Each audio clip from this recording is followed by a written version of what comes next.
ఆగిపోవచ్చయ్యా జీవితము ఎన్నో దినములు అయినా నీవిచ్చావయ్యా వాగ్దాన ఫలములు. ఆగిపోవచ్చయ్యా జీవితము ఎన్నో దినములు అయినా నీవిస్తావయ్యా వాగ్దాన ఫలములు. అయ్యా వందనాలు అయ్యా వందనాలు అయ్యా వందనాలు నీకే. మరి ఒకసారి చెప్తామా? అయ్యా వందనాలు అయ్యా వందనాలు అయ్యా వందనాలు నీకే. అవును కదా, నువ్వు నేను నిరీక్షణ లేని స్థితిలో ఉన్నప్పుడు, ఎటు వెళ్ళాలో తెలియని పరిస్థితిలో ఉన్నప్పుడు, ఏ దారిని ముందు కానరాని అప్పుడు ఆయన నీకు నాకు మార్గము చూపించిన దేవుడు. నీకు అనారోగ్యంతో ఉన్నప్పుడు ఆయన నిన్ను లేవనెత్తిన దేవుడు. అపాయమేమి నీ గుడారంను సమీపించకుండా నిన్ను నన్ను ఆయన కాపాడిన దేవుడు. హల్లెలూయా. ఆయనకి ఒక్కసారి చేతులెత్తి వందనాలు చెప్దామా? దేవానికి వందనాలయ్యా. అవమానం ఎదురైన అబ్రహాము బ్రతుకులో ఆనందం ఇచ్చిన నీకే అయ్యా వందనాలు. దేవానికి వందనాలు. నమ్మదగిన దేవుడని నీ వైపు చూచుటకు నిరీక్షణ ఇచ్చిన నీకే. కోల్పోలేదు కదా, మనం జీవితాన్ని కోల్పోలేదు. ఆయన నీకు నాకు జీవితాన్ని ప్రసాదించాడు. చేతులెత్తి చెప్దామా? దేవానికి స్తుతులయ్యా. అవమానం ఎదురైనా అబ్రహాము బ్రతుకులో ఆనందమిచ్చిన నీకే. నమ్మదగిన దేవుడని నీ వైపు చూచుటకు నిరీక్షణనిచ్చిన నీకే. మరి ఒకసారి అవమానం ఎదురైనా అబ్రహాము బ్రతుకులో నిరీక్షణ ఇచ్చిన నీకే. నమ్మదగిన దేవుడని నీ వైపు చూచుటకు నిరీక్షణనిచ్చిన నీకే. కోల్పోలేదయ్యా జీవితం, కోల్పోలేదయ్యా జీవితము నిన్నే చూడగా జరిగిస్తావయ్యా కార్యములు ఆశ్చర్యరీతిగా. కోల్పోలేదయ్యా జీవితము నిన్నే చూడగా జరిగిస్తావయ్యా కార్యములు ఆశ్చర్యరీతిగా.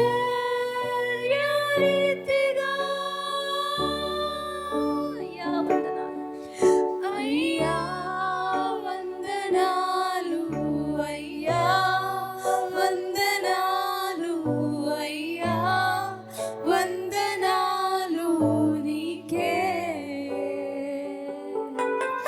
అయ్యా వందనాలు అయ్యా వందనాలు అయ్యా వందనాలు నీకే.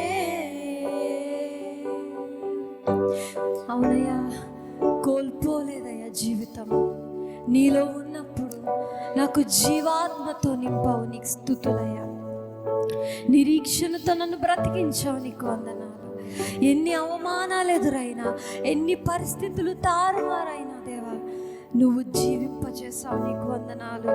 మనుషులు నిన్ను అవమానించడానికి చూసుండొచ్చు, మనుషులు నిన్ను కించపరచడానికి, నిన్ను తక్కువ చేయడానికి, నిన్ను ఎందుకు పనికిరాని వానిగా చూస్తున్నారేమో, కానీ దేవుడు నిన్ను నీ తల ఎత్తి నడిపించే దేవుడు. హల్లెలూయా. నమ్మిన వారందరూ కూడా దేవా అవునయ్యా, నువ్వు కార్యాలు జరిగిస్తావయ్యా, ఆశ్చర్య రీతిగా, ఆశ్చర్యకరుడు, ఆలోచనకర్త, బలవంతుడైన దేవుడు నీ దేవుడు, నా దేవుడు. నమ్మిన వారు దేవునికి స్తుతులు చెప్దామా? రెండు చేతులు పైకెత్తి అవునయ్యా నేను నమ్ముతున్నానయ్యా, నువ్వు ఆశ్చర్య కార్యాలు నా జీవితంలో జరిగిస్తావని అని చెప్దామా? అవునయ్యా నేను నిరీక్షణ కోల్పోవట్లేదయ్యా, నువ్వు ఆశ్చర్య కార్యాలు జరిగించే దేవుడు, నువ్వు జరిగిస్తావు, ఖచ్చితంగా జరిగిస్తావయ్యా. దేవా నీకు వందనాలు. జీవితము నిన్నే చూడగా జరిగిస్తావయ్యా కార్యములు, ఆశ్చర్య రీతిగా కోల్పోలేదయ్యా జీవితము నిన్నే చూడగా జరిగిస్తావయ్యా కార్యములు, ఆశ్చర్య రీతిగా. ఆగిపోవచ్చయ్యా జీవితము ఎన్నో దినములు, అయినా నీవిస్తావయ్యా వాగ్దాన ఫలములు. ఆగిపోవచ్చయ్యా జీవితము ఎన్నో దినములు, అయినా నీవిస్తావయ్యా వాగ్దాన ఫలములు. అయ్యా వందనాలు, అయ్యా వందనాలు, అయ్యా వందనాలు, అయ్యా వందనాలు నీకే. అయ్యా వందనాలు, అయ్యా వందనాలు, అయ్యా వందనాలు నీకే. అవును కదా, నువ్వు నీ జీవితంలో నేను ఇక్కడే ఆగిపోయాను, నేను ముందుకు వెళ్ళట్లేదు నువ్వు అనుకుంటున్నావా? దేవుడు నీతో మాట్లాడుతున్నాడు స్పష్టంగా. నా మీద నమ్మకం ఉంచు, నువ్వు ఈ మనుషుల పైన కాదు, లేదంటే నీ సొంత తెలివితేటల పైన కాదు, నా పైన నమ్మకం ఉంచు. నువ్వు కష్టపడుతున్నా, నేను నీ చూస్తున్నాను, నీ కష్టాన్ని నేను ఎరిగి ఉన్నాను, నీ జీవితం నేను చూస్తున్నాను, నీ ప్రతి అవసరత నాకు తెలుసు అని ఆయన నీతో మాట్లాడుతూ ఉన్నాడు ఈరోజు. నువ్వు అనుకుంటున్నావేమో, నువ్వు వేసారిపోయావేమో, నీ జీవితంలో నేను ఎక్కడికి వెళ్ళట్లేదు అనుకుంటున్నావేమో. ప్రతి ఒక్కరికి ఒకరోజు ఆ పరిస్థితి వస్తుంది, కానీ వాగ్దాన ఫలములు ఇచ్చే దేవుడు. హల్లెలూయా. Thank you father.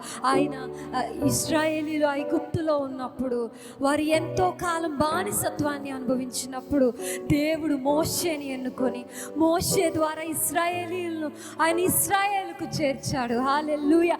40 దినాల్లో వెళ్ళవలసిన వారు ఏం చేశారంటే దేవుని పైన నమ్మకాన్ని తీసివేశారు.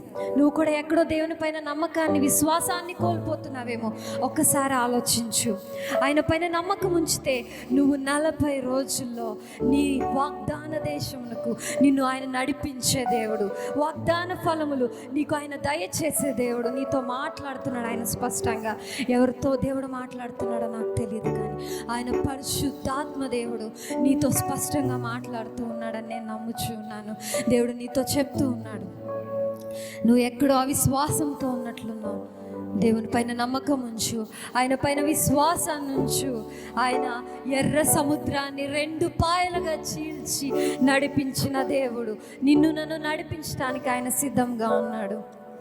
అబ్రహాము శారా చాలా సంవత్సరాలు, వారు వృద్ధులయ్యే వరకు కూడా, వారు ఇంకా పిల్లలు పుట్టని స్థితిలోకి మృతతుల్యమైపోయిందంట సారా గర్భము. అలాంటి పరిస్థితి వరకు కూడా వారు ఏం ఉంచారండి? దేవుని పైన విశ్వాసం ఉంచారు. గర్భమును జీవింపచేసిన నీకే నిరీక్షణే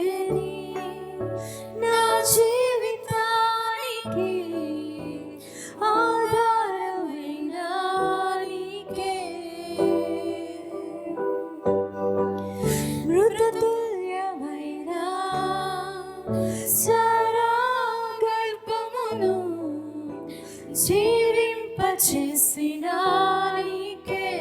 అవునయ్యా, నువ్వు మృతతుల్యమైన గర్భంలో జీవింపచేసావయ్యా. ఈ రోజుల్లో 30 సంవత్సరాలు 35 సంవత్సరాలు దాటితేనే ఎన్నో ఆరోగ్య సమస్యలు, ఎన్నో అవమానాలు ఆడబిడ్డలు ఎదుర్కొంటూ ఉన్నారు. కానీ దేవుడు నీతో మాట్లాడుతున్నాడు. నీకు అవన్నీ కూడా ఆయన ఎందుకు పెట్టాడంటే, బైబిల్ గ్రంథంలో, ఆయన పరిశుద్ధ గ్రంథము ఎందుకు ఈ అన్ని ఎగ్జాంపుల్స్ పెట్టాడంటే, నువ్వు ఆయన పైన విశ్వాసాన్ని పెంచుకోవడానికి. నువ్వు విశ్వాసాన్ని కోల్పోవద్దు ప్రియ సహోదరి సహోదరుడా. నీ వైపు చూచుటకు నిరీక్షణనిచ్చిన నీకే. కోల్పోలేదయ్యా జీవితం, కోల్పోలేదయ్యా జీవితము.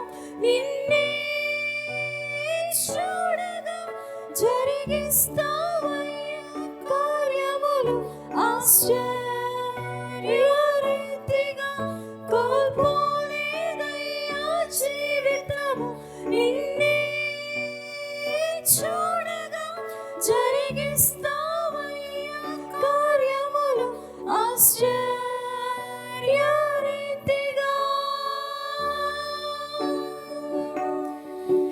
అయ్యా వందనాలు, అయ్యా వందనాలు, అయ్యా వందనాలు నీకే.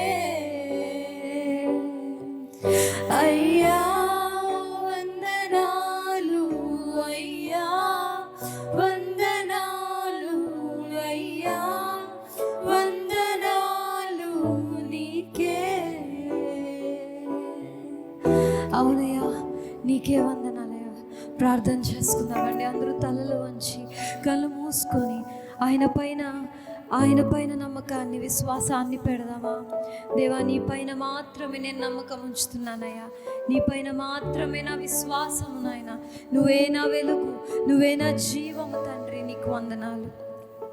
పరిశుద్ధుడా, ప్రేమ కలిగిన తండ్రి, నీకే వేలాది వందనాలు చెల్లించుకుంటూ ఉన్నామయ్యా. దేవా, మీరు మా జీవితంలో చేసిన అద్భుత కార్యాలను బట్టి, మమ్మల్ని సజీవ లెక్కలో ఉంచిన దాన్ని బట్టి నీకు స్తుతులు, స్తోత్రాలయ్యా. దేవా, ఎందుకు పనికిరాని నన్ను మమ్మల్ని మీరు ఎన్నుకొని నీ సన్నిధిలో నిలవబెట్టారు. నీకు వందనాలు దేవా. నీ సన్నిధిలో ఒక్క నిమిషం గడుపుట దేవా మాకు ఎంతో గొప్ప భాగ్యమయ్యా. ఒక్కరోజు గడుపుట 1000 దినములతో సమానమన్న తండ్రి మీ యొక్క వాక్యం సెలవిస్తుందయ్యా. దేవా, మీరే గొప్ప రీతిలో మమ్మల్ని నిలవబెట్టారు, మమ్మల్ని ఎన్నుకున్నారు, మమ్మల్ని సజీవ లెక్కలో ఉంచారు. నీ రక్షణ ఆనందాన్ని మాకు ఇచ్చారు. నీకు వందనాలు దేవా. మేము చీకటిలో ఉన్నప్పటికీ కూడా మమ్మల్ని వెలుగులోనికి నడిపించే దేవుడయ్యా. నీ పైన మాత్రమే మేము ఆధారపడడానికి మాకు శక్తిని, బలాన్ని దయచేయండియ్యా. మా సొంత తెలివితేటల మీద కానీ, మా సొంత ధనము మీద కానీ దేవా, మా సొంత బంధువులు, స్నేహితుల పైన కాకుండా నీ పైన మాత్రమే మా యొక్క నా తండ్రి ఆధారపడేటట్టు మీరు సహాయం దయచేయమని కోరుకుంటూ దేవా, ఈ కొద్దిపాటి ఆరాధన మీ పాద సన్నిధిని చేర్చుకోమని ప్రభువైన యేసుక్రీస్తు వారి నామంలో అడిగి బ్రతిమాలి వేడుకుంటున్నాము తండ్రి, ఆమేన్. అందరం లేచి నిలబడి ధ్యాన కీర్తన చదువుకుందామండి. 14వ అధ్యాయం, కీర్తన గ్రంథం 14వ అధ్యాయం 1 నుండి 10 వరకు ఉన్న వాక్య భాగం చదువుకున్న ఉత్తర ప్రత్యుత్తరాలుగా మన ప్రియులు సత్యానందం గారు వచ్చి చదవాల్సిన కూర్చు. దేవుని మహిమ కలుగును గాక. 14వ కీర్తన ఉత్తర ప్రత్యుత్తరాలుగా ధ్యానించుకుందామండి. దేవుడు లేడని బుద్ధిహీనులు తమ హృదయంలో అనుకుందురు. వారు చెదిరిపోయిన వారు అసహ్య కార్యములు చేయుదురు. మేలు చేయువాడు నొకడునూ లేడు.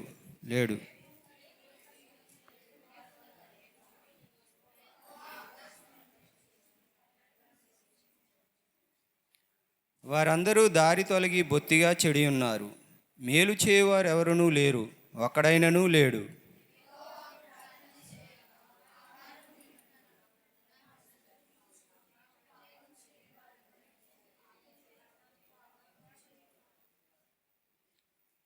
ఎందుకనగా దేవుడు నీతిమంతుల సంతాన పక్షమున నున్నాడు.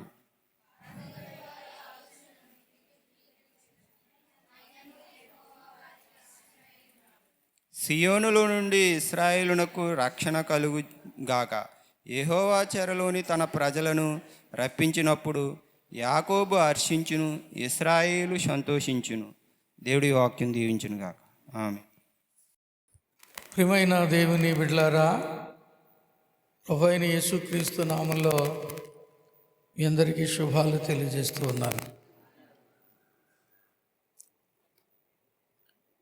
దేవుడు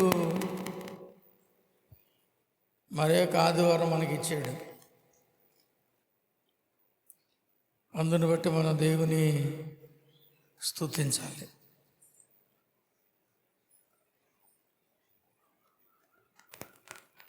చాలామందికి అవకాశం లేదు. మనకైతే దేవుడు ఈ చక్కని అవకాశాన్ని ఇచ్చాడు.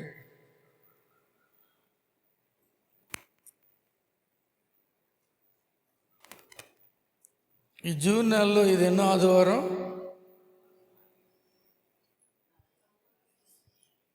చెప్పండి. 4వ ఆదివారం జూన్. ఇంకొక ఆదివారం ఉంది. చాలా సంతోషం ప్రియులారా, దేవుడు మరి ఒక ఆదివారం మనకి ఇచ్చాడు. జూన్ నెలలో 4వ ఆదివారానికి మనం వచ్చాం. 2024వ సంవత్సరంలో జూన్ నెల అంటే 6 నెలలు అయిపోవచ్చాయి. సగం సంవత్సరం అయిపోయింది. ఈ 2024 సగం అయిపోయింది. దేవుడు తన మహాకృపచేత, ఉచితమైన కృపచేత ఆశ్చర్యకరంగా మనలను కాపాడుచు, పోషించుచు, మనలను ఈ రీతిగా నడిపిస్తూ ఉన్నాడు. ఎన్నో చోట్ల ఆకస్మిక మరణాలు గూర్చిన మాట మనం వింటున్నాం. ఆకస్మిక మరణాలు చాలామంది చనిపోతున్నారు. మనం ఇరిగి ఉండి మనం చూస్తూ ఉంటే చాలామంది చనిపోతున్నారు. మరణానికి వయసుతో సంబంధం లేకుండా పోయింది ఈ రోజుల్లో. కొంతసేపు కనబడి అంతలో మాయమైపోయే ఆవిరి వంటి వారు కారా అని బైబిల్ చెప్పినట్టుగా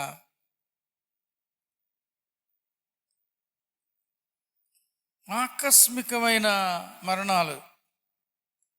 అయితే మనం సజీవంగా ఉన్నామంటే అది కేవలం దేవుని కృప.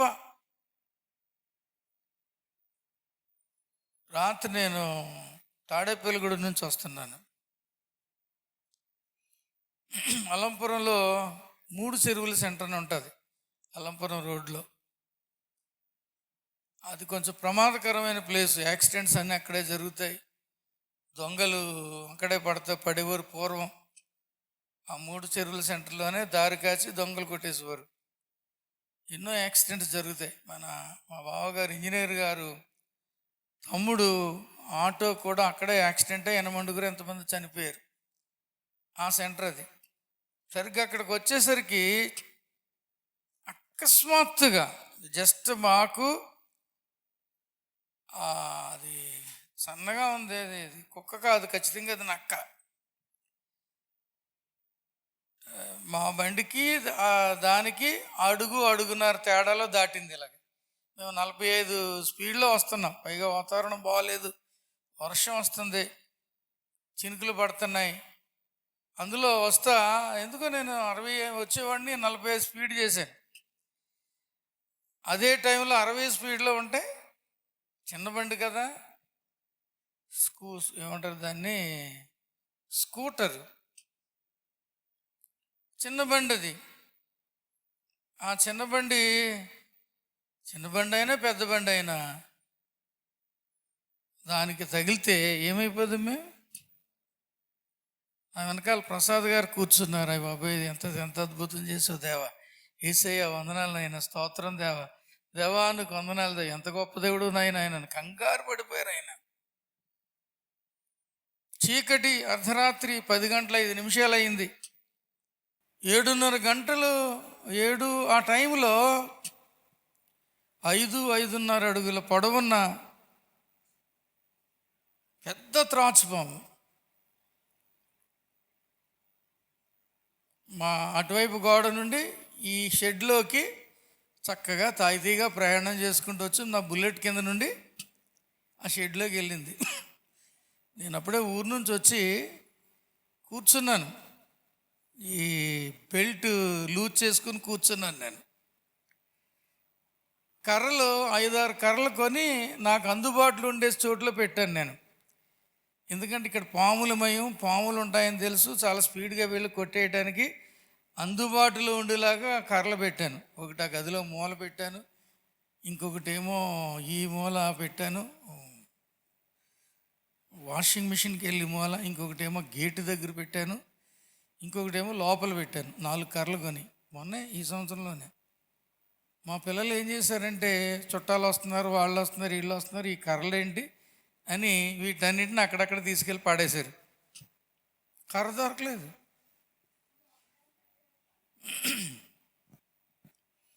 కానీ అప్పుడు దొరకలేదు కర్ర, తర్వాత దొరికినాయి. కర్ర దొరికితే 2 దెబ్బలు వేసేద్ది. అది 5.5 అడుగుల పామైనా 6.5 అడుగుల పామైనా దేవుని కృపచేత దేవుడు నాకు ధైర్యం ఇచ్చాడు. నేను ఎన్నో కొట్టేసాను. అలాగే ఇక్కడ ఎన్ని పాముల్లో చంపాను. దేవుని మహాకృపచేత నా చేతికి అప్పగించాడు. పాములు చంపానంటే చాలామంది ఏంట్రా పాములు చంపేస్తున్నారంటారు. ఇక్కడ మనకు పాములను పట్టుకునే వాళ్ళు లేరు. ఒకసారి ఇంట్లో పాము వచ్చిందని 5 నెలల క్రితం పాములు పట్టుకునేవాడు కోసం మొత్తం అంతా గంట సేపు తిరుగుతానే ఉన్నంత టౌన్ అంతా ఎక్కడా దొరకలేదు.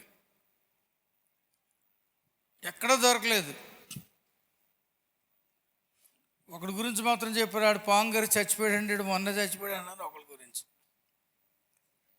కాబట్టి ఆ రాత్రి వేళ మామూలుగా తిరుగుతూ ఉంటాం మనందరం కదా. మీకు ఇప్పుడు అర్థమైందా ఎందుకు అన్ని లైట్లు పెట్టానో? నేను చిన్న గుండు సూది పడితే కనపడాలి నాకు, అలా అంత వెలుతురు పెట్టాను మా ఇంటి చుట్టూ. అందుకే నాకు తెలుసు ఇన్ని లైట్లు ఎందుకు అని క్వశ్చన్ ఇంట్లోనూ బయట చాలామంది అడిగారు నన్ను. బట్ ది ఆన్సర్ ఎప్పుడొచ్చింది? డే బిఫోర్ ఎస్టర్డే, నిన్నగాక మొన్న జవాబు వచ్చింది దానికి. అన్ని లైట్లు ఎందుకో జవాబు. చిన్న పాపకి మా పెద్ద మనవరాలు అద్దంలో ఇప్పటివరకు బయట తిరుగుతూనే ఉన్నారు వాళ్ళు. ఎన్నో సార్లు లోపలికి రా అని పిలిచేస్తా లోపలికి బలవంతంగా కూర్చోబెట్టాను. వీళ్ళు బయట తిరిగి గంతులేస్తున్నారు. లోపలికి రా అని బలవంతంగా తీసుకొచ్చాను. బయటికి వెళ్ళిపోదామని ఉద్దేశంతో అద్దం దగ్గర నిలబడి చూస్తుంది అనమాట. అవునా? బయటికి వెళ్ళి ఆడదామనే కదా అద్దం దగ్గరికి వచ్చా. వెంటనే కనపడింది. దేవుడు ఎంత కాపాడుతున్నాడు మనల్ని. మాకు కనపడింది కాబట్టి ఇక్కడ పాములు ఉన్నాయి అనుకుంటున్నాం.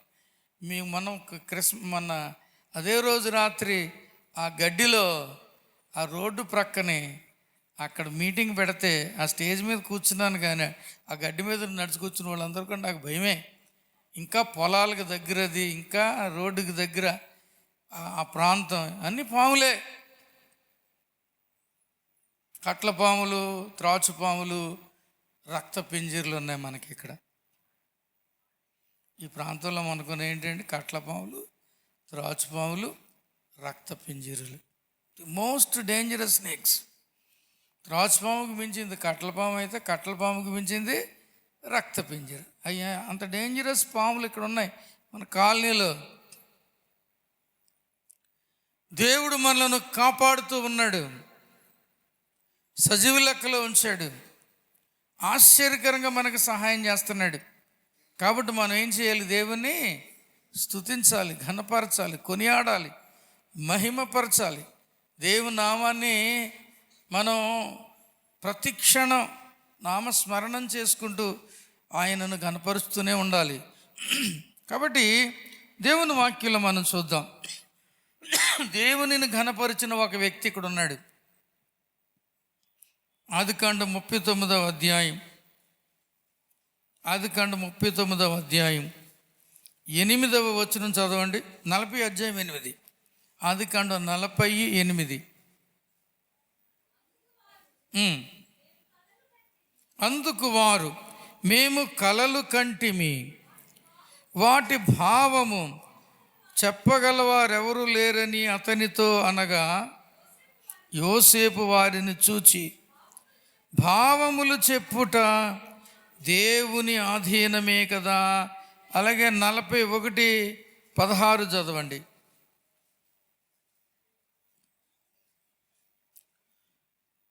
41:16.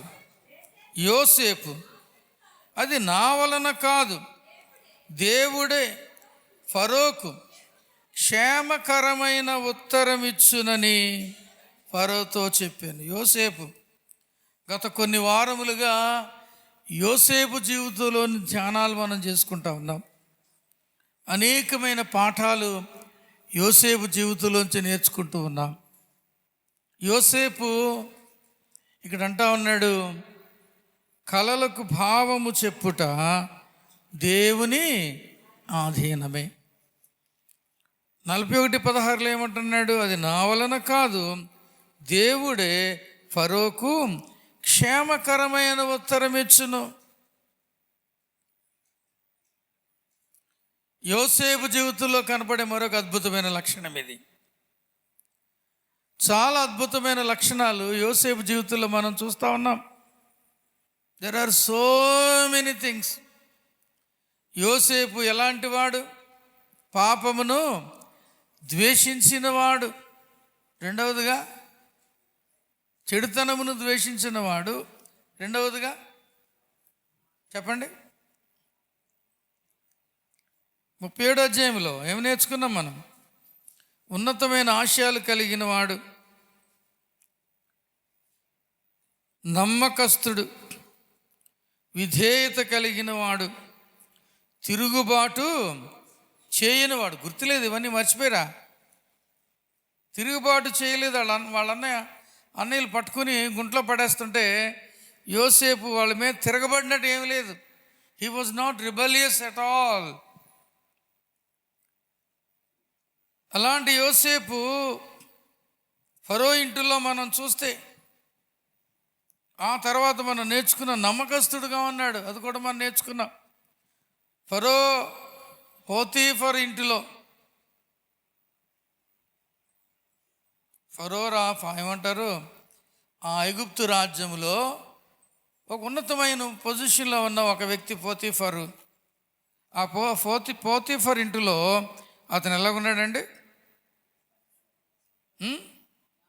నమ్మకస్తుడుగా ఉన్నాడు. మీరు ఎలా చెప్పగలరండి నమ్మకస్తుడు అంటే? పనివాడుగా ఉన్నవాడు. ఆ ఇంటిలో ఉన్న సమస్తము కూడా అధికారి లేకపోతే అతని యజమానుడు సమస్తాన్ని అతని చేతికి అప్పగించాడు. ఆ ఇంటిలో ఏది జరిగినా అతనికే. ఇప్పుడు ఇంట్లో పనిచేసే వాళ్ళు ఉంటారు. పనిచేసే వాళ్ళకి మన గాడ్రేజ్ బీరువా తాళాలు ఇస్తామా? చెప్పండి. ఎవరైనా కొంతమంది ఇస్తారు. ఎలాంటి వాళ్ళకి ఇస్తారు? వాళ్ళు నమ్మకస్తులైతే. మనం ₹1,00,00,000 అక్కడ పెట్టినా పైసా ముట్టుకోదు ఏమై, పైసా ముట్టుకోడుతను అని ఒక నమ్మకత్వాన్ని సంపాదించుకుంటే గనక వారికి ఎంతైనా అప్పగిస్తారు. పోతీఫర్ ఇంటిలో యోసేపు అలాంటి నమ్మకత్వాన్ని సంపాదించుకున్నాడు. యజమానుని యొక్క ఏమంటారు, మంచితనాన్ని చూరుకున్నాడు. యజమానుని యొక్క నమ్మకత్వాన్ని చూరుకున్నాడు. యజమానుడు ఏం చేశాడండి? యజమానుడు ఏం చేశాడు? పిల్లలు చేతులు కట్టి నోటి మీద వేలేసుకోవాలి. యజమానుడు ఏం చేశాడు? అంతా అప్పగించాడు. సమస్తము జరిగిస్తూ ఉన్నాడు. ఆ ఇంటిలో రేషన్ దగ్గర నుంచి, పనివాళ్ళ దగ్గర నుంచి, భోజనం దగ్గర నుంచి సమస్తము యోసేపు మీదుగా జరిగేది. ఎంత ఉన్నతమైన స్థానం! ఒక ఉన్నతమైన స్థానంలో ఒక పనివాడుగా వెళ్ళి, కొనబడిన దాసుడు, అమ్మివేయబడిన దాసుడు. He was bat by the merchants of Egypt. వాళ్ళు కొనుక్కొని ఏం చేశారండి? ఈ పోతీఫరుకు బహుమతి ఇచ్చారు. బహుమతిగా ఇవ్వబడిన వాడు.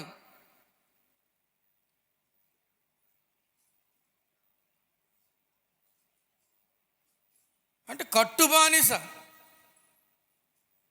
ఇక ఎక్కడికి వెళ్ళడానికి వీలేదు, తప్పించుకోలేని స్థితి. కట్టుబానిసగా ఉన్నవానికి శ్రమలు తప్ప, హేళనలు తప్ప, హింసలు తప్ప ఇంకోటి ఏమీ ఉండదు. కట్టుబానిసకు నిందలు, హింసలు, అవమానములు తప్ప అధికారం ఉండదు, ఆలంబన ఉండదు, అవకాశాలు ఉండవు, ఇంట్లో ఆనందం ఉండదు, తన ఆశలు నెరవేర్చుకునే అవకాశం ఉండదు, సరైన ఆహారం ఉండదు. కానీ యోసేపుకు ఇవన్నీ ఉన్నాయి. ఎందుకంటే యోసేపు నమ్మకంగా ఉన్నాడు, తన యజమానుని ఇంట నమ్మకంగా ఉన్నాడు. సహోదరుడా, సహోదరి, నమ్మకత్వం మన జీవితాన్ని అవకాశాలు తీసుకొస్తుంది. అన్ని అద్భుతమైన కార్యాలు నమ్మకత్వం మన జీవితంలో చేస్తుంది. నమ్మకత్వాన్ని, ఫెయిత్ఫుల్ అనే మాటను, ఆ మాటకి ఇంగ్లీష్ మాట లాటిన్లో నుంచి వచ్చింది, లాటిన్ భాషలో నుంచి. మొన్న చెప్పాను కదా నేను, వితౌట్ వ్యాక్స్ అంటే మక్కు పెట్టబడని అని అర్థం నమ్మకత్వం అంటే. ఈ చెక్క ఉంది, ఈ చెక్క చెక్కేటప్పుడు కొంచెం లోతుకి వెళ్ళిపోయింది అనుకోండి, లేకపోతే ఏదైనా నాటు పడింది, పుచ్చుంది, ఏం చేస్తారో అది కనపడకుండా మక్కు పెడతారు. కనపడుతుంది. నమ్మకత్వం అంటే మక్కు పెట్టబడని అని, అతుకులు లేని అని అర్థం. యోసేపు అంత నమ్మకమైన వాడు. He was really very faithful. యజమానుని ఇంట నమ్మకంగా ఉన్నాడు. ఎంత నమ్మకంగా ఉన్నాడంటే తన భార్య అతనిని శోధిస్తే అంటున్నాడు, నిన్ను తప్ప ఇంట్లో సమస్తాన్ని నాకు నా యజమానుడు అప్పగించాడు. అంటే యోసేపు ఎంత చెబితే అంతే. ఆ ఇంట్లో అవకాశాలు ఉన్నాయి, ఆలంబన ఉంది, ఆనందం ఉంది, ఆహారం ఉంది, అధికారం ఉంది, అన్నీ ఉన్నాయి యోసేపుకి అక్కడ. అయితే ప్రియమైన దేవుని బిడ్డలారా, నమ్మకమైన యోసేపు శోధనకు గురయ్యాడు. మనకు తెలుసు, అక్కడ ఎవరో కాదు, యజమానురాలు. తనకు ఆ స్థాయిని తీసుకొచ్చిన యజమానురాలు భార్య అతనిని శోధించింది, దినదినము శోధించింది, మాటి మాటికి శోధించింది. శోధించిన యోసేపు ఏమయ్యాడండి? తప్పించుకుని పారిపోయాడు. మన పెద్ద గొప్పవాళ్ళు అనుకుంటాం, నేనేం చేయలేదు, తప్పు చేయలేదు, పాపం చేయలేదు, పొరపాటు చేయలేదు అని మనం చాలా గొప్పవాడు అనుకుంటాం. నిజంగా యోసేపులా గనక శోధించబడి, ఒక స్త్రీ చేతో, ఒక పురుషుని చేతో శోధించబడి, మాటి మాటికి శోధించబడి, ఎవ్వరు లేని టైంలో శోధించబడి, విపరీతముగా ఆకర్షించబడి, సూటిపోటి మాటలతో, ఏమంటారు, జుగుప్సాకరమైన సంజ్ఞలతో, భయంకరమైన పరిస్థితులతో కొంతమంది శోధిస్తూ ఉంటారు. ఆ శోధనలు తట్టుకొని నిలబడగలుగుతున్నామా? రాత్రి నా కూడా వచ్చిన పాస్టర్ గారితో చెప్పాను, నా జీవితంలో కొన్ని శోధనలు తట్టుకుని ఎలా నిలబడ్డానో, శోధనలు తట్టుకుని ఎలా నిలబడాలో ఆ విషయాలు నేను మాట్లాడుకుంటూ వెళ్ళాం. మేము తాడేపల్లిగూడ వెళ్ళేటప్పుడు యవ్వన కాలంలో, వివాహం కాకముందు నుండి ఏ రీతిగా ఈ భయంకరమైన స్త్రీల చేత శోధించబడి, అపవిత్రతకు లోను కాకుండా పడకుండా ఈ శరీరము జాగ్రత్తగా కాపాడుకుంటూ ఎలాగో గడిపానో చెప్పాను నేను. చాలా ఆయన ఆశ్చర్యపోతున్నాడు. నిజమేనండి, దేవునికి భయపడితే మనం ఆ పని చేయలేం. దేవునికి భయపడితే చేయలేం, లేకపోతే చేసేస్తాం. అవకాశాలు రావు, కానీ అవకాశం వస్తేనా అన్నట్టుగా మనం ఉంటాం మనం కదా. ప్రియమైన దేవుని బిడ్డలారా, జాగ్రత్త. యోసేపు అవకాశం లేక కాదు, అవకాశమున్నా అతడు దానిని పాపము చేయటానికి వినియోగించుకోలేదు. తర్వాత లక్షణం యోసేపులో ఏంటో తెలుసా? పాపమునకు దూరంగా పారిపోయాడు. Even though he was tempted, శోధించబడ్డా కానీ యోసేపు పాపమునకు దూరంగా పారిపోయాడు. సహోదరుడా, సహోదరి, పాపమునకు దూరంగా పారిపోదాం. సిగరెట్ కాల్చేవాడు ఏం చేస్తాడు? ప్రక్కన ఉన్నవాడికి ఆఫర్ చేస్తాడు, నువ్వు తీసుకుంటావా, కావాలా మీకు అని ఇస్తాడు. వాడు పెట్టిలో సిగరెట్ తీసి నోట్లో పెట్టుకున్న తర్వాత నెక్స్ట్ చేసే పని ఏంటంటే, వీడి సిగరెట్ తీసి కాలుస్తావా, తీసుకుని ప్లీజ్ టేక్ అంటారు. నన్నే బోళ్ళు అంతమంది అడిగారు ట్రైన్లో ప్రయాణం చేసేటప్పుడు. అంటే పాపము ద్వారా మనం ఏం చేయబడతాం? శోధించబడతాం. కాల్చేవాడు కాల్చమంటాడు, త్రాగేవాడు తాగమంటాడు. శోధించబడతాం.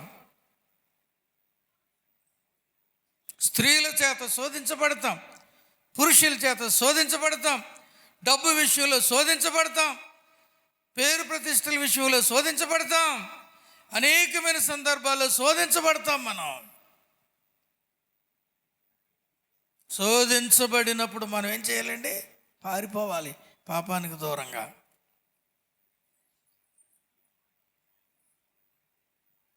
దిద్దుబాటు నీకు అసహ్యము కదా, నీవు దొంగను చూచినప్పుడు వానితో ఏకీభవించదువు, వ్యభిచారులతో సాంగత్యము చేసేదు. ఎంత చక్కగా చూడండి, 50వ కీర్తన 17వ చరణం చదవండి. దిద్దుబాటు నీకు అసహ్యము కదా, నీ వెనుకకు త్రోసివేసి ఉన్నావు. నీవు దొంగను చూచినప్పుడు వానితో ఏకీభవించదువు, వ్యభిచారులతో నువ్వు సాంగత్యము చేసేదవు. చూసారా, దొంగ అంటే పాపి కనపడ్డప్పుడు పాపంతో ఏం చేస్తామంటండి? ఏకీభవించేస్తామంట మనం. ప్రియమైన దేవుని బిడ్డలారా, యోసేపు అలాంటి వాడు కాదు. యోసేపు శోధించబడినను అపవిత్రపరచుకోలేదు, తన శరీరాన్ని పాపమునకు అప్పగించుకొనలేదు. ఈ రోజుల్లో ఎలా ఉన్నాయంటే, ఈ సిగరెట్లు, చుట్టలు, బీడీలు, ఈ త్రాగుడు, వ్యభిచారం, ఈ పాన్ పరాగులు, ఈ ఖైనీలు, ఇప్పుడు వచ్చింది గంజాయి. ఏంటి? ఆంధ్రప్రదేశ్ నిందా ఏ మూలకెళ్ళినా కనపడేది గంజాయి.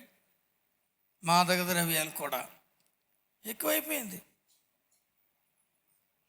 చాలా విచారం ప్రియమైన దేవుని బిడ్డలారా.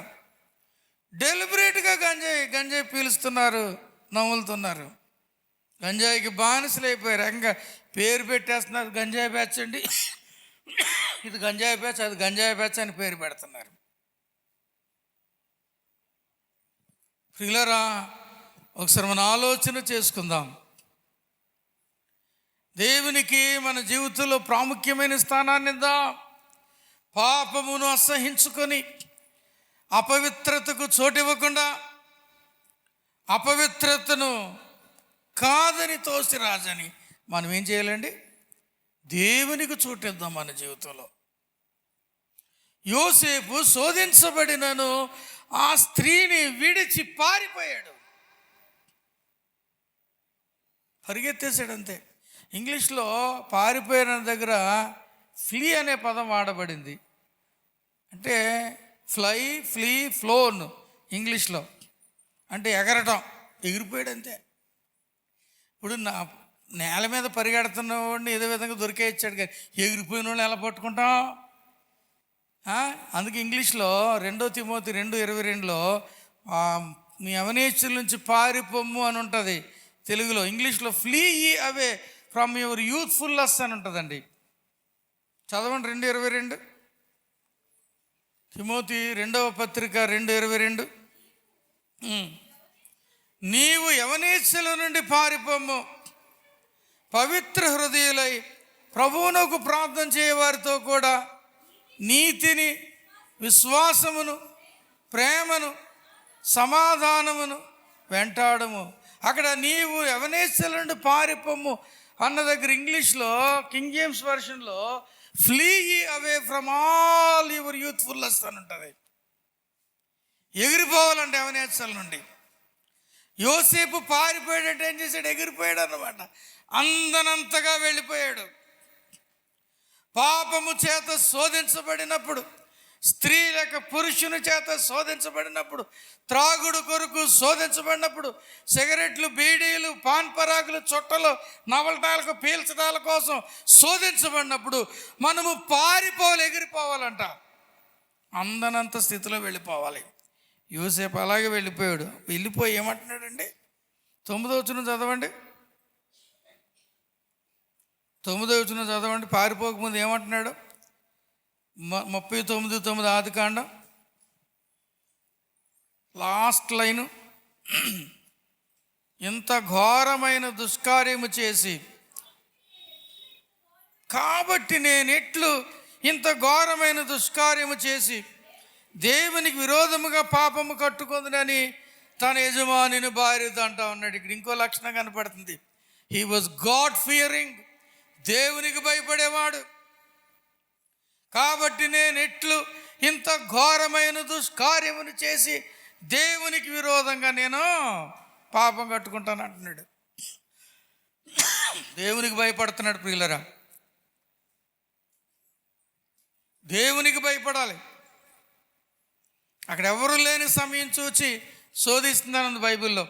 ఎవ్వరు లేకపోయినా, ఎవ్వరు చూడకపోయినా, మనల్ని ఎవ్వరు గమనించకపోయినా ఒకరు మనల్ని చూస్తారు. ఎవరండి? ఆయన దేవుడు.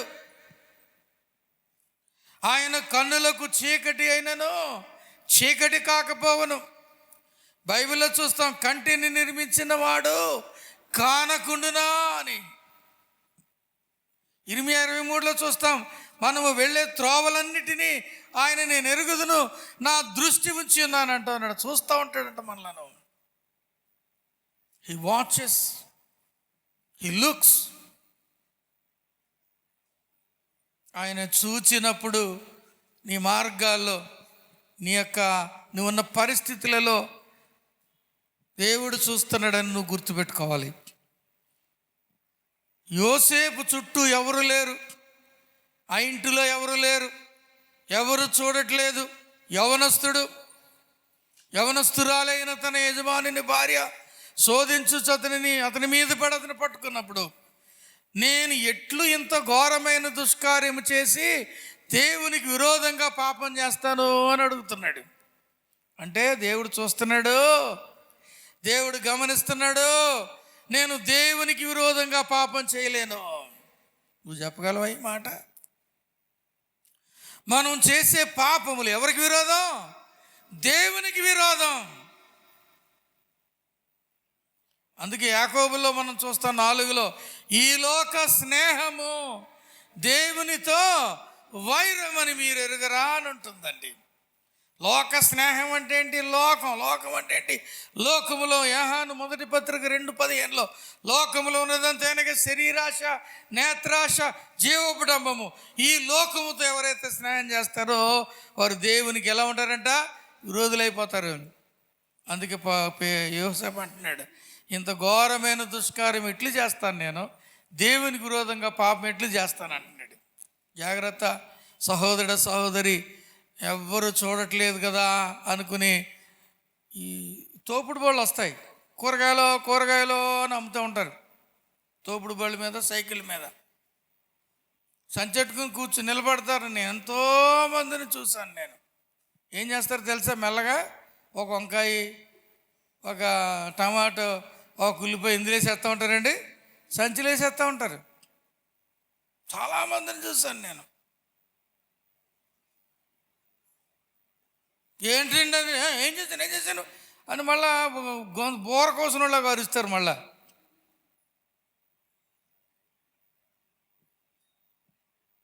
అక్కడ ఎవ్వరు చూడట్లేదని నువ్వు అనుకుంటున్నావు. ఆ కూరగాయలు అమ్మేవాడు చూడకపోవచ్చు, పళ్ళు అమ్మేవాడు చూడకపోవచ్చు, కానీ ఎవరు చూస్తున్నారా? దేవుడు చూస్తున్నాడు. దేవుడు చూస్తున్నాడు ప్రియులారా.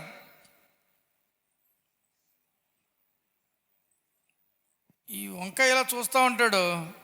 ఇంకేం కావాలండి? అది కదా, అదంతా అది అలా తిరిగి అలా చూసి లోపల దీని ఏం చేస్తాడు? సంచిలేసేస్తాడు. ఎన్నోసార్లు చూశాను నేను, ఎంతోమందిని చూశాను నేను.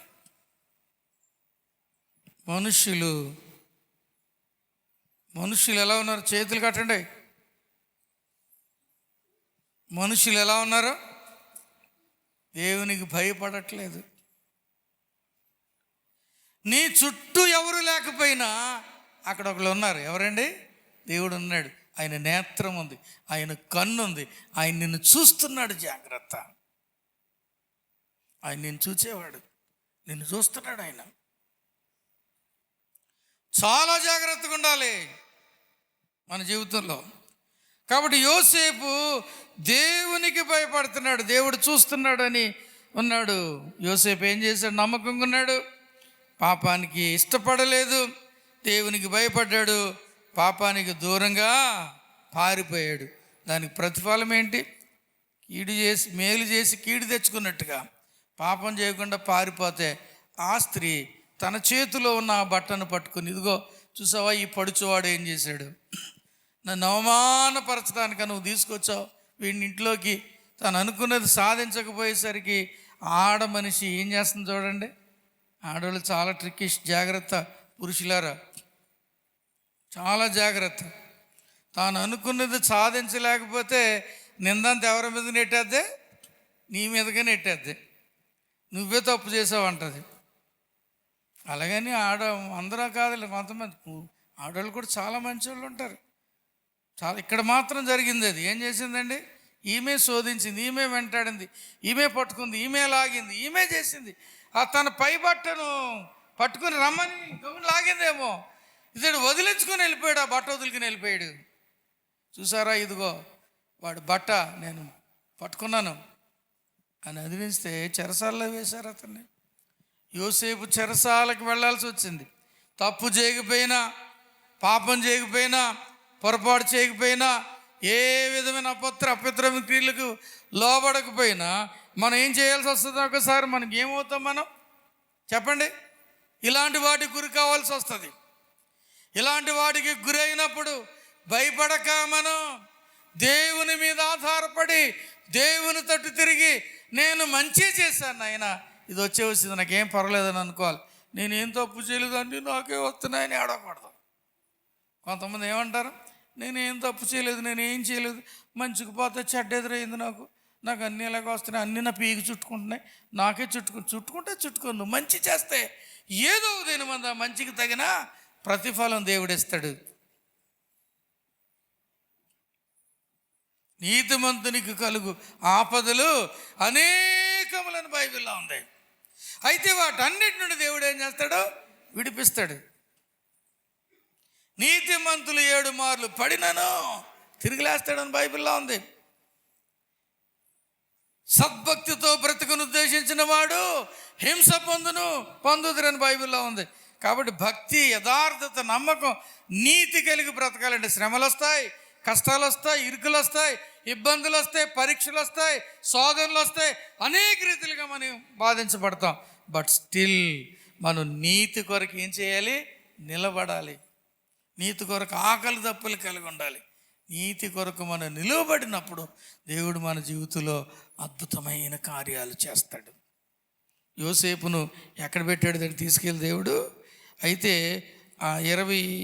21వ వచనంలో 39:21లో అయితే యెహోవా యోసేపునకు తోడైండి అతని ఎందుకు కనికరపడి అతని మీద చెరసాలకు అధిపతి కటాక్షము కలిగినట్లు చేశాను. చెరసాల అధిపతి తెరసాలను ఖైదీలందరినీ యోసేపు చేతికి అప్పగించాను. వారు అక్కడేమి చేశారో అదంతా యోసేపే జయించేవాడంట. చూసారా, యోసేపు చెరసాల్లో ఉన్నాం. చెరసాల అధిపతికి యోసేపు మీద ఏం కలిగిందండి? కటాక్షం కలిగింది, దయ కలిగింది, జాలి పడ్డాడు. నేనంటాను అక్కడ మనం ఒకటి అర్థం చేసుకోవాలి. యోసేపు మీద కటాక్షం కలగాలంటే అక్కడ యోసేపు ప్రవర్తన సౌశీలత కలిగిన వాడుగా ఉన్నాడు. మంచి ప్రవర్తన కలిగి ఉన్నాడు. మాట యందు చక్కగా ఉండుంటాడు, క్రియలు చక్కగా ఉండుంటాడు. దీనత్వము, యథార్థత, నమ్మకత్వం ఇవన్నీ ఖైదీలంతా తిట్టుకుంటా, కొట్టుకుంటా, గెంటుకుంటా, లాక్కుండా, పీక్కుంటుంటే యోసేపు ప్రత్యేకంగా ఉన్నాడు. నువ్వున్నా ఎలాంటి పరిస్థితులలో ఉన్నా, శ్రమలు కష్టాల్లో నెట్టివేయబడినా, నువ్వు ఒక ప్రత్యేకంగా ఉండి నీవు నీ ప్రవర్తనను కాపాడుకోవాలి. యోసేపు తన ప్రవర్తనను కాపాడుకొని, యోసేపు సత్ప్రవర్తన కలిగిన వాడుగా ఉన్నాడు. నువ్వెక్కడున్నా నువ్వు ప్రవర్తన సౌశీలత కలిగిన వ్యక్తిగా ఉండాలి. సత్ప్రవర్తన. దానికి ప్రతిఫలం ఏంటో తెలుసా?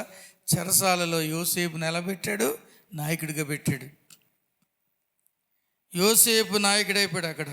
అంటే మంచి ప్రవర్తన కలిగి ఉండటం మాత్రమే కాదు, దానికి ఒక మంచి ప్రతిఫలం కూడా ఉంటుంది. యోసేపు మంచి ప్రతిఫలాన్ని పొందుకున్నాడు. ఎక్కడ అవమానపరచబడతామో అక్కడ దేవుడు మనల్ని ఏం చేస్తాడు?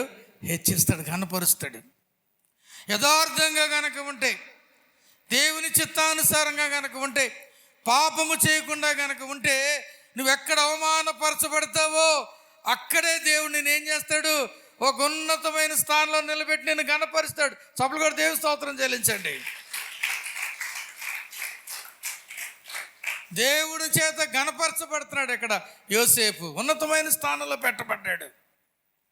సహోదరుడా, సహోదరి, నీ జీవితంలో అవమానాలు ఎదుర్కొన్నప్పుడు, అపార్థములు ఎదుర్కొన్నప్పుడు, నిందలు ఎదుర్కొన్నప్పుడు, మంచి చేసి శోధనలు ఎదుర్కొన్నప్పుడు, నీవు గనక ఒకవేళ బాధపడిపోయి, కృంగిపోయి, కృషించిపోయి మూలను కూర్చుంటే నువ్వేం చేయలేవు. కానీ మంచి ప్రవర్తన కలిగి ఉండి, ఎక్కడ అవమానపరచబడ్డావో అక్కడ దేవుని వలన కనపరచబడే స్థాయిలో దేవుడు నిన్ను ఉంచుతాడు.